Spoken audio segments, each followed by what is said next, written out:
Hi hello പ്രീതാസ് വ്ലോഗിലേക്ക് സ്വാഗതം. എല്ലാവരും സുഖമായിരിക്കുന്നുവെന്ന് കരുതുന്നു. ഇന്ന് ഞാൻ ഇവിടെ ഉത്സവത്തിന് പോയ അമ്പലത്തിലെ കുറച്ച് കാഴ്ചകളൊക്കെയാണ് ഈ വീഡിയോയിലൂടെ ഉൾപ്പെടുത്തിയിരിക്കുന്നത്. ഇതാണ് ഉത്സവം നടക്കുന്ന അമ്പലം. പറയിടിയിൽ നടക്കുകയാണ്. ഉത്സവത്തിൻ്റെ അന്ന് പറയിടുന്നതിന് നല്ല തിരക്കാണ്. പണ്ടൊക്കെ വീടുകളിൽ വന്നായിരുന്നു പറയിടുന്ന പതിവ്. ഇപ്പോൾ അമ്പലത്തിൽ തന്നെ പറയിടുന്നതിനുള്ള സൗകര്യം ഉണ്ടാക്കിയിട്ടുണ്ട്. അങ്ങനെ ഉത്സവത്തിൻ്റെ അന്ന് പറയിടുന്ന തിരക്കാണ് കാണുന്നത്. ഇത് അമ്പലത്തിലൊക്കെ പോയി വന്നതിന് ശേഷം ഞാൻ എൻ്റെ വീട്ടിലെത്തി. ഇതെൻ്റെ കുടുംബ വീടാണ്.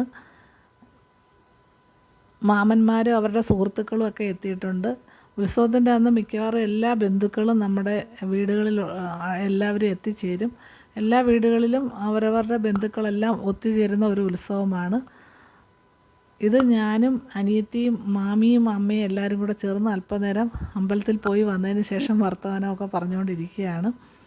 അതിനുശേഷം ഉച്ചക്കലത്തേക്കുള്ള പരിപാടിയിലേക്ക് കടന്നു. രാവിലെ കുറച്ച് ജോലിയൊക്കെ തീർത്തിട്ടാണ് പോയത്. അവിടെ ഉത്സവത്തിന് ഓണത്തിൻ്റെ അതേപോലെ തന്നെ വിഭവസമൃദ്ധമായ സദ്യയാണ് ഉണ്ടാക്കുന്നത്. ഇത് വലിയ കലമൊന്നും നമുക്ക് ഗ്യാസിൽ വെക്കാൻ പറ്റാത്തത് കൊണ്ട് വെളിയിൽ അടുപ്പ് കൂട്ടിയാണ് അരിയൊക്കെ അടുപ്പിടുന്നത്.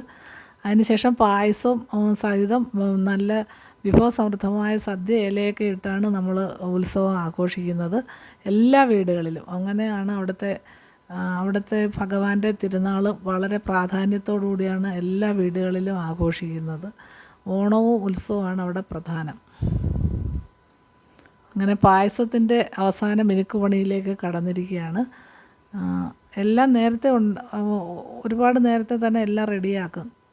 ഇത് അപ്പോഴൊരു ആന അവിടെ വന്നു. ആനയ്ക്ക് കുളിക്കുന്നതിനും വെള്ളം കൊടുക്കുന്നതിനും ഒക്കെയുള്ള സൗകര്യം ചെയ്തു കൊടുത്തപ്പോൾ എടുത്ത വീഡിയോ ആണ് ഇത്.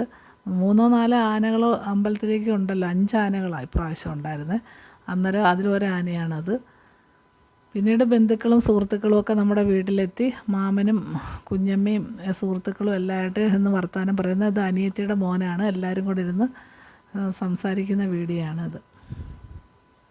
അതിനുശേഷം വിഭവസമൃദ്ധമായ സദ്യയെല്ലാം കഴിച്ച് അമ്പലത്തിൽ ഉത്സവത്തിൻ്റെ എഴുന്നള്ളത്ത് ഇറങ്ങാറായപ്പോൾ എല്ലാവരും അമ്പലത്തിൽ പോയി എഴുന്നള്ളത്ത് കാണാനുള്ള തിരക്കിലാണ്. ആനകളുടെ ഒരു ബഹളമാണ്. അത് കാണാൻ വേണ്ടി ഗജവീരന്മാരുടെ തൊട്ടുപിന്നിൽ എലിഫന്റ് എസ്കോഡ്, അത് തൊട്ടുപിന്നിൽ ലൈറ്റ് വാഹനം, അതിന് പിന്നിൽ പൂക്കാവടി ദൃശ്യ ആർട്സ് കൊട്ടാരക്കര, അതിന് പിന്നിൽ ചിന്തമേളം മഹാദേവ ആർട്സ് അഞ്ചൽ, അത് തൊട്ട് പിന്നിൽ മൈൽപീലി നൃത്തം, യുവശക്തി തിരുവനന്തപുരം.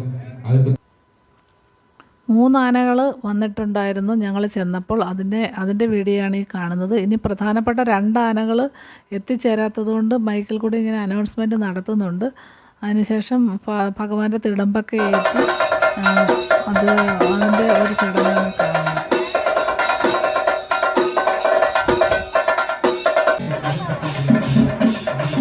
ഘോഷയാത്ര പുറപ്പെടാനുള്ള തയ്യാറെടുപ്പിലാണ്.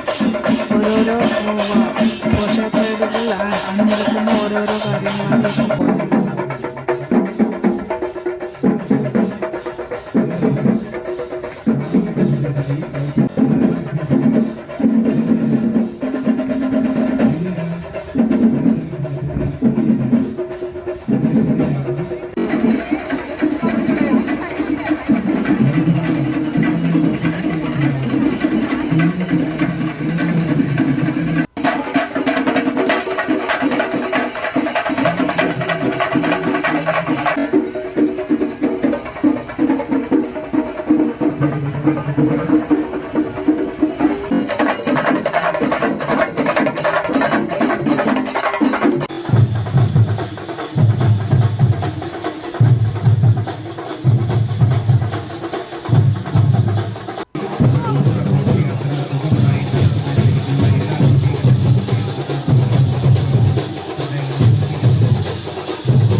അങ്ങനെ ഘോഷയാത്രയൊക്കെ പോകുന്നത് കണ്ടതിന് ശേഷം കുട്ടികൾക്ക് സ്നാക്സൊക്കെ മേടിച്ച് കൊടുത്തു. പിന്നെ കടകളിലൊക്കെ കയറി ഉത്സവത്തിൻ്റെ ഒരു വാങ്ങിക്കാനുള്ള കാര്യങ്ങളൊക്കെ നമ്മൾ വാങ്ങിച്ച് ഒരു രസത്തോടുകൂടി ഉത്സവം ആഘോഷിച്ചു. വളരെ നല്ല രീതിയിൽ ഉത്സവം ആഘോഷിക്കാൻ പറ്റി. പിന്നെ വീഡിയോ ഒരുപാടൊന്നും ഇതിനകത്ത് ഉൾപ്പെടുത്താൻ പറ്റിയിട്ടില്ല. ഒരുപാട് ലെങ്തായി പോകുന്നത് കൊണ്ട് ഞാൻ കുറേയൊക്കെ പ്രധാനപ്പെട്ട കാര്യങ്ങൾ മാത്രമേ ഇതിൽ വീഡിയോയിൽ ആഡ് ചെയ്തിട്ടുള്ളൂ. ഒരുപാട് പ്ലോട്ടുകളും ഒരുപാട് പിന്നെ ഈ ഉത്സവത്തിൻ്റെ അകമ്പടി സേവിച്ചിട്ടുള്ള ഒരുപാട് ദൃശ്യങ്ങളൊക്കെ ഉണ്ടായിരുന്നു. എല്ലാം കൂടെ വീഡിയോയിൽ ഇട്ടാൽ ഒരുപാട് ലെങ്തായി പോകുന്നത് കൊണ്ട് ഞാൻ പ്രധാനപ്പെട്ട കുറച്ച് കാര്യങ്ങളൊക്കെ കാണിച്ചിട്ടുള്ളൂ. ഇത് ഉത്സവത്തിന് ടൗണിലൊക്കെ ചുറ്റിയതിന് ശേഷം പ്ലോട്ടെല്ലാം തിരികെ അമ്പലത്തിലേക്ക് പോകുന്ന ഇതൊക്കെയാണ് കാണിക്കുന്നത്. അങ്ങനെ എല്ലാം കൊണ്ടും മനോഹരമായ ഒരു ഉത്സവമായിരുന്നു ഞങ്ങളുടെ നാട്ടിലേത്. ഇത് എല്ലാ വർഷവും വളരെ ഗംഭീരമായിട്ട് ആഘോഷിക്കുന്ന ഉത്സവമാണ്.